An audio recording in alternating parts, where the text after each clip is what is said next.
recently finished a one-on-one catch-up with those people who avail my coaching session. And yes, kapag nag-avail ka ng coaching session, we have a one-on-one catch-up to check in sa'yo, how are you? Weekly catch-up siya, ibang tao, ibang week. But anyway, eto na nga. Tinanong niya ako, ano ba daw yung mga topics na nagpapa-increase ng engagement? And I love this question kasi iba yung topic or iba yung content ng pang-views, pang-engagement, pang-follows, and of course, pang-sales. Reason why we have the content funnel. We have the awareness, the trust or the nurture, and the sales. And the awareness and trust, those are the topics na pang-engagement talaga.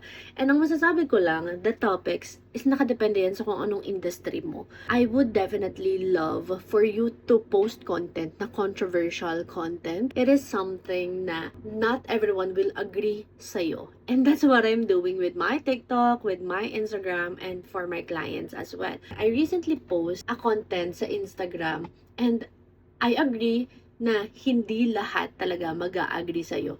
I posted nung May 17 and it has 37,000 views na. So, hindi ako always nagpo-post dito sa Instagram ha. Pero whenever I post content, always siyang mataas yung views. I only have 7,000 views. Pero itong content na to, naka 37,000 views siya. Okay naman sa akin, tanggap ko sa sarili ko that not everyone will agree with what I am saying. Ito, merong hindi nag-a-agree, may mga nag-a-agree. And that made your content increase of views and increase of engagement. Kasi, hindi lahat mag-a-agree sa'yo. Those are the controversial content. Kaya if you want your content will work for you, for awareness and for engagement, post controversial content. And yung mga topics na yun yung dapat mong inaalam because iba-iba yung mga topics when it comes to industry, to target audience, and syempre, sa goal mo.